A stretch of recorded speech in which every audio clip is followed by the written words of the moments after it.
मुस्लिम league के उस समय के विचारों को कांग्रेस आज भारत पर थोपना चाहती है। मुस्लिम लीग की छाप वाले इस घोषणा पत्र में जो बचा खुचा हिस्सा था उसमें वामपंथी लेफ्टिस्ट हावी हो गए हैं। और अब देखिए आज की कांग्रेस के पास न सिद्धांत बचे हैं और न ही नीतियां बची है। ऐसा लग रहा है कांग्रेस सब कुछ ठेके पर दे चुकी है, पूरी कांग्रेस पार्टी को आउटसोर्स कर चुकी है। आप मुझे बताइए, क्या ऐसी कांग्रेस देश हित में कोई काम कर सकती है? देश हित में कोई काम कर सकती है? भाइयों बहनों, घोषणा पत्र देखोगे तो ये भारत को पिछली शताब्दी में धकेलने का एजेंडा लेकर के आए हैं। क्या हमें आगे जाना है कि नहीं जाना है? आगे जाना है कि नहीं जाना है? आगे बढ़ना है कि नहीं बढ़ना है? क्या भारत को पिछली शताब्दी में धकेलने देंगे? साथियों, गरीब और वंचित वर्ग की तरह ही कांग्रेस ने कभी नारी शक्ति की परवाह नहीं की। मेरी माताएं बहनें, आपकी ये जो जागरूकता है ना, ये कांग्रेस को उसके पिछले अनेक दशकों के पाप का जवाब मांगने के लिए तैयार हो गई है शक्ति। आजादी के बाद पीढ़ी दर पीढ़ी देश की करोड़ों बेटियों का जीवन कष्ट में बीता, तो उसके लिए जिम्मेवार कौन है? उसके लिए जिम्मेवार कौन है? इसके लिए जिम्मेवार कौन है? ऐसी कांग्रेस को सजा मिलनी चाहिए कि नहीं मिलनी चाहिए? ऐसी कांग्रेस को सजा मिलनी चाहिए कि नहीं मिलनी चाहिए?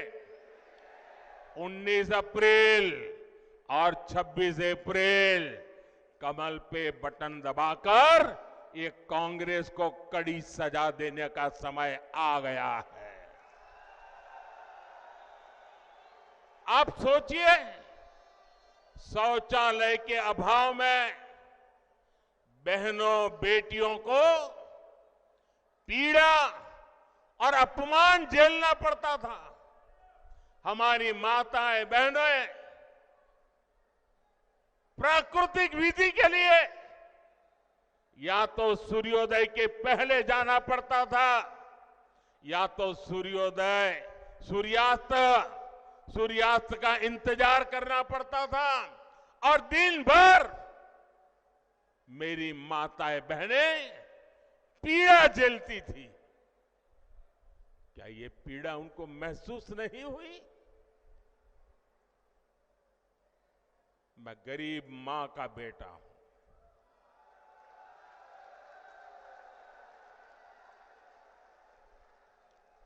इसलिए हर मां का दुख दर्द भली भांति समझता हूं।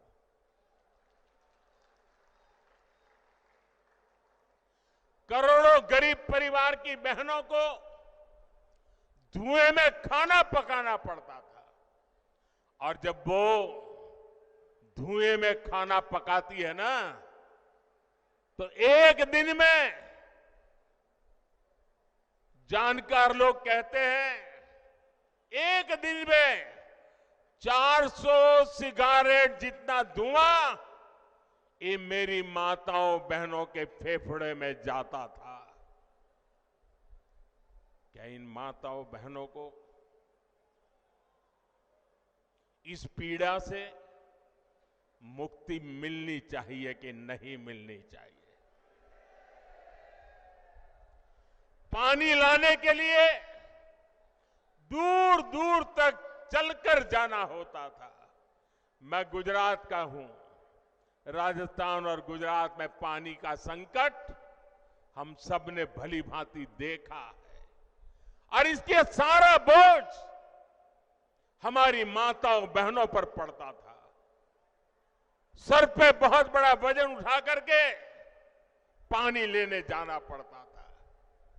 भाइयों बहनों, गर्भ के समय हमारी माताओं बहनों को जो पोषक आहार चाहिए ताकि गर्भ में जो बच्चा है वो तंदुरुस्ती के साथ उसका जन्म हो, उसकी भी परवाह नहीं की।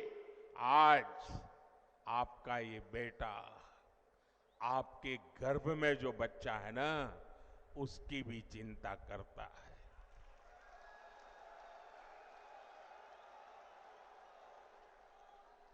करोड़ों बहनों के पास बैंक का खाता नहीं था।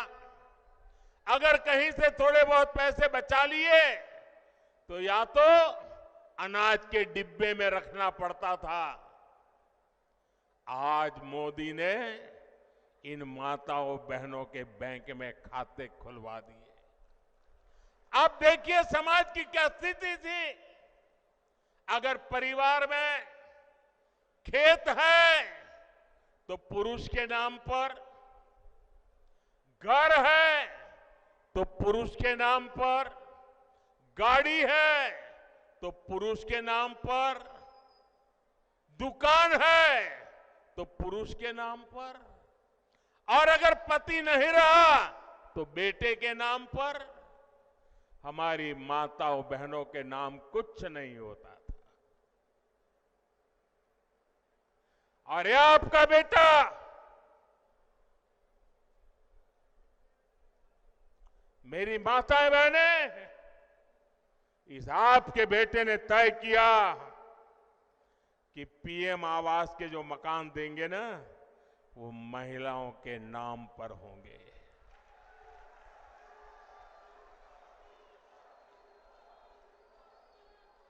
हमारी माताओं बहनों को रोजगार के अवसर नहीं थे। बहुत सारे क्षेत्रों में महिलाओं के लिए दरवाजे बंद थे। साथियों, आपने 2014 में आपके इस बेटे को आशीर्वाद दिया। आपने मुझे आशीर्वाद दिया।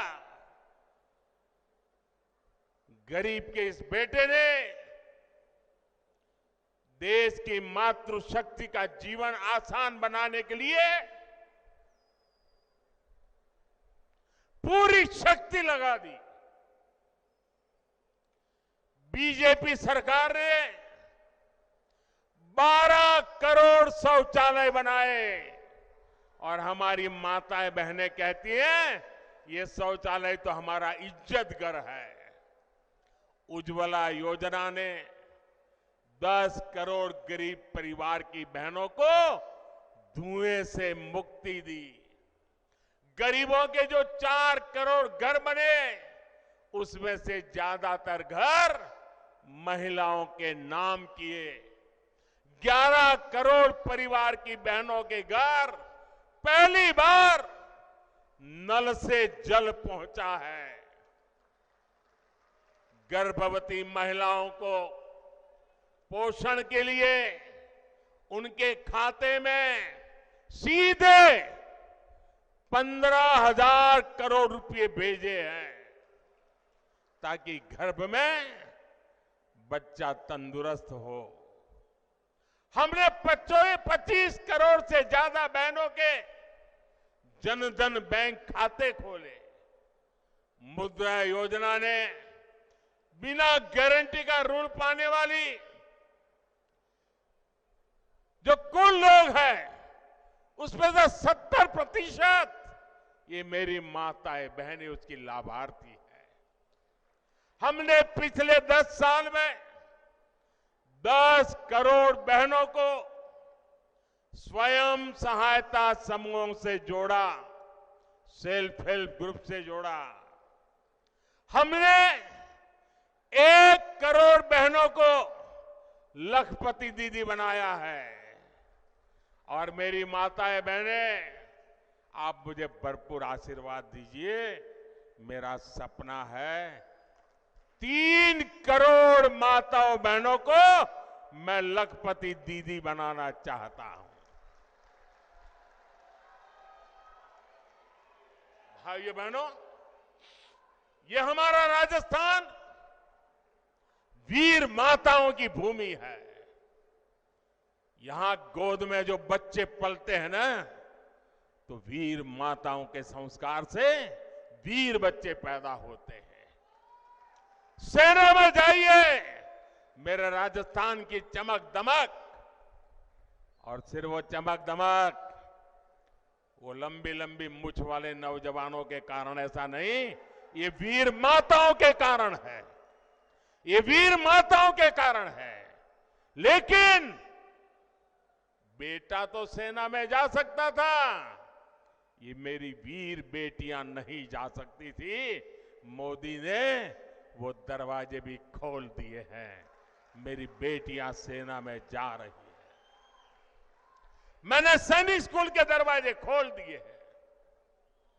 गर्भावस्था के दौरान जब उस बच्चे को मां की सबसे ज्यादा जरूरत होती है, लेकिन वो रोजी रोटी कमाने के लिए कुछ ही दिन में नौकरी पर चली जाती है, छोटे से नन्हे बच्चे को छोड़ के जाना पड़ता था। ये दर्द भी आपका ये बेटा भली भांति समझता है। और इसलिए ऐसी बेटियां जो काम करती हैं, उनके लिए प्रसूति के बाद 26 हफ्ते की छुट्टी, यानी आधा साल 6 महीने की छुट्टी हमारी सरकार ने दी है। हमने पार्लियामेंट में 3-3 दशक से लटका हुआ नारी शक्ति वंदन अधिनियम से अब पार्लियामेंट में, असेंबली में, संसद में और विधानसभा में हमारी माताओं बहनों के लिए सीटों का आरक्षण पक्का कर दिया है। ऐसी तो अनगिनत योजनाएं, उसका परिणाम है कि आज भारत की नारी शक्ति के हौसले बुलंद है। और तभी मैं कहता हूं कि नीयत सही तो नतीजे सही। मुझे गर्व होता है, आज गांव की बेटियां ड्रोन उड़ा रही है। जो कभी साइकिल नहीं चला पाती थी, वो आज ड्रोन पायलट बनकर के गांव में खेती में मदद कर रही है। आज खेल के मैदान में हमारी बेटियां कमाल कर रही है। आज इसरो के बड़े प्रोजेक्ट्स को हमारी महिलाएं हैंडल कर रही हैं। आज दुनिया में महिला पायलट्स का सबसे ज्यादा प्रतिशत भारत में है, जो विमान उड़ाती है। साथियों, बीते 10 वर्ष में नारी कल्याण के लिए हमने जो किया है, ये सूची बहुत लंबी है। आपको भी लगता है, अरे मोदी जी इतना सारा कर दिया, ये भी किया, वो भी किया, इधर भी किया, इतना भी किया। मेरे राजस्थान के भाइयों बहनों, मेरे देश के भाइयों बहनों, ये जो किया है वो भले कितना ही ज्यादा क्यों ना हो, कितना ही अच्छा क्यों ना हो, लेकिन मोदी के मन की बात बता देता हूं। ये जो कुछ भी किया है ना, वो तो अभी ट्रेलर है, ट्रेलर।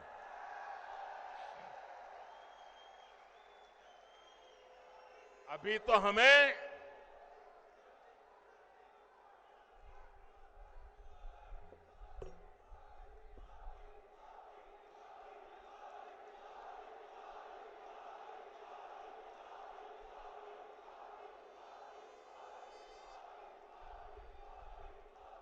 अभी तो ये ट्रेलर है। हमें देश को बहुत आगे लेके जाना है और इसलिए मैं कहता हूं, आपका सपना ये मोदी का संकल्प है। हमें 2047 तक भारत को विकसित बनाना है। हमें भारत को दुनिया की तीसरी बड़ी आर्थिक ताकत बनाना है। हमें हर प्रकार से भारत को आत्मनिर्भर बनाना है। ये तभी संभव होगा जब देश की आधी आबादी की भागीदारी का विस्तार होगा। माताओं, बहनों, बेटियों का सुख, सुविधा, सम्मान, सुरक्षा और समृद्धि, ये मोदी की गारंटी है। और इसलिए देश की नारी शक्ति भी कह रही है, मोदी को जिताएंगे। हर नारी कह रही है, हर नारी की गारंटी है। साथियों, मोदी आप सबके बीच से आप ही की तरह एक सामान्य परिवार से उठ करके आया है। आज भाजपा का स्थापना दिन मनाया जा रहा है। मुझे कमल के फूल भेंट में दिए गए हैं, लेकिन एक जमाना था मैं भी आप ही की तरह बूथ पे काम करता था, लोगों के घर पे झंडा लगाने जाता था, दीवारों को चित्र पेंट करता था, कभी पोस्टर लगाने जाता था, कभी जिंदाबाद जिंदाबाद के जहां जुलूस निकालता था। आप ही के बीच से निकल करके आज मैं आपके यहां पहुंचा।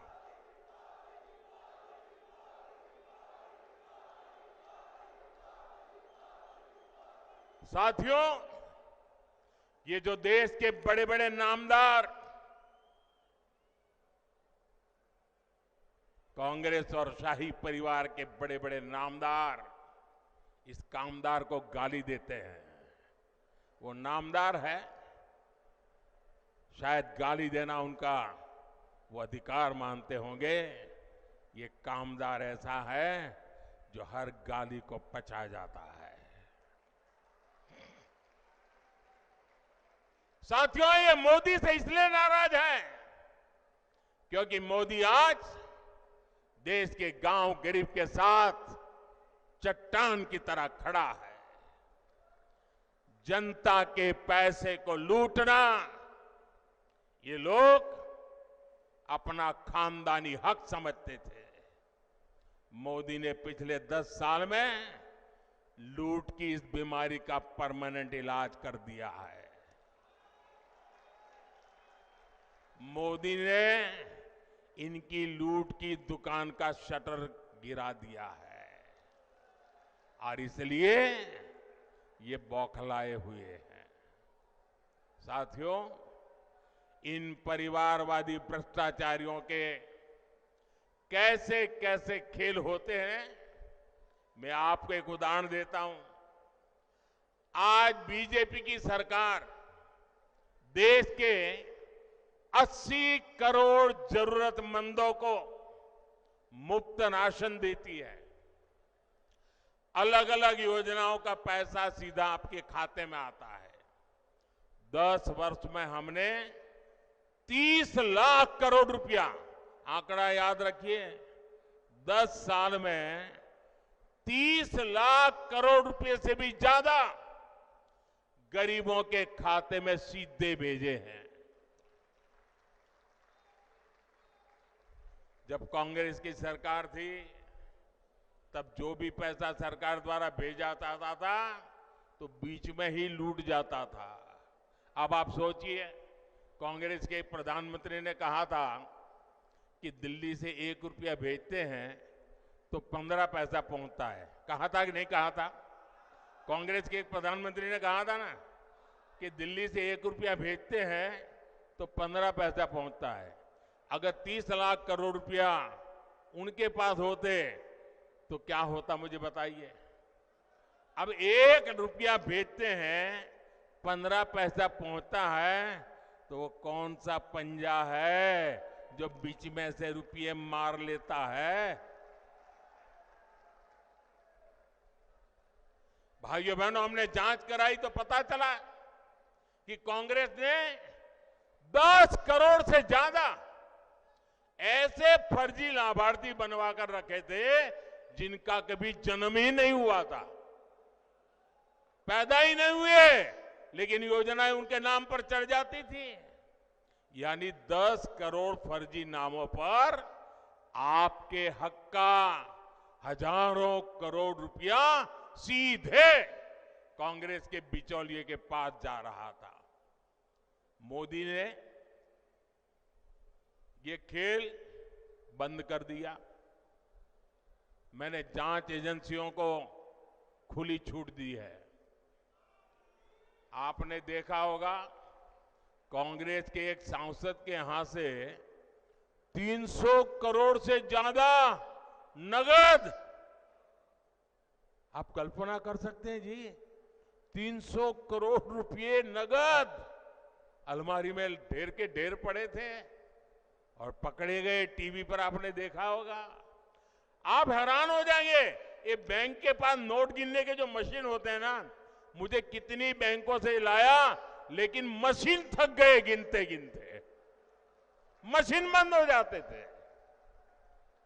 पैसे निकलते ही जा रहे थे। कांग्रेस का घमंडिया गठबंधन मोदी से परेशान है, इसलिए चिढ़ता है, गुस्सा करता है, गाली देता है। लेकिन कांग्रेस के लोग समझ ले, आप जितना कीचड़ उछालोगे ना, जितना कीचड़ उछालोगे, कमल उतना ही ज्यादा खिलने वाला है।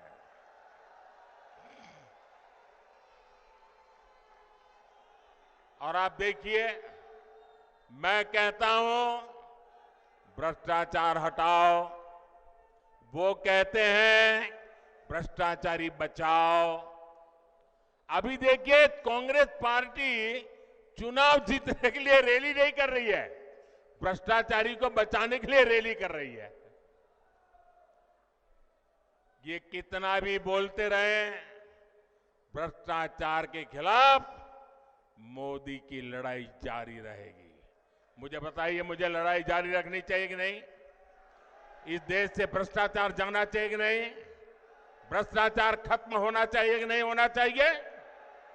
आपके आशीर्वाद है ना? आपके आशीर्वाद है ना? आपके आशीर्वाद है तो मैं लड़ता रहूंगा। और भाइयों बहनों, मेरी सरकार का तीसरा कार्यकाल बहुत दूर नहीं है। पहले 100 दिन में भ्रष्टाचार के खिलाफ बीजेपी सरकार और भी बड़े फैसले लेने जा रही है। मैं तैयारी करके बैठा हूं, सारी तैयारी शुरू कर दी है। और इसलिए मैं कहता हूं, 10 साल में जो कार्रवाई देखी वो तो ट्रेलर है, अभी तो बहुत कुछ होना बाकी है। साथियों, राजस्थान में आने वाली 19 अप्रैल और 26 अप्रैल को मतदान होगा। अब आप देखिए, राम मंदिर बना, आप लोग खुश है कि नहीं है? राम मंदिर बना, आप लोग खुश है कि नहीं है? आपके मन को शांति मिली कि नहीं मिली? अब मुझे बताइए, चलो भाई राम मंदिर बन गया, लेकिन उसकी प्राण प्रतिष्ठा में जाने का विरोध करना, यह शोभा देता है क्या? इतना ही नहीं, अगर कोई प्राण प्रतिष्ठा में आ गया तो उसको कांग्रेस पार्टी से 6 साल के लिए निकाल दिया। क्या इस देश में ऐसा हो सकता है भाई? प्रभु राम के बिना आप देश की कल्पना कर सकते हो? हमारे यहां तो सुबह शाम मिलते हैं तो राम राम सा करके शुरू करते हैं भाई। और अंतिम विदाई में भी राम बोलो राम से ही जाते हैं जी। उस राम के खिलाफ इतना गुस्सा मेरे दिमाग में नहीं बैठ रहा है भैया। प्रभु राम अपने घर विराजे और ये रामनवमी आ रही है, सज धज के लोग मनाने वाले हैं। हम देखते हैं कितना विरोध करते हो।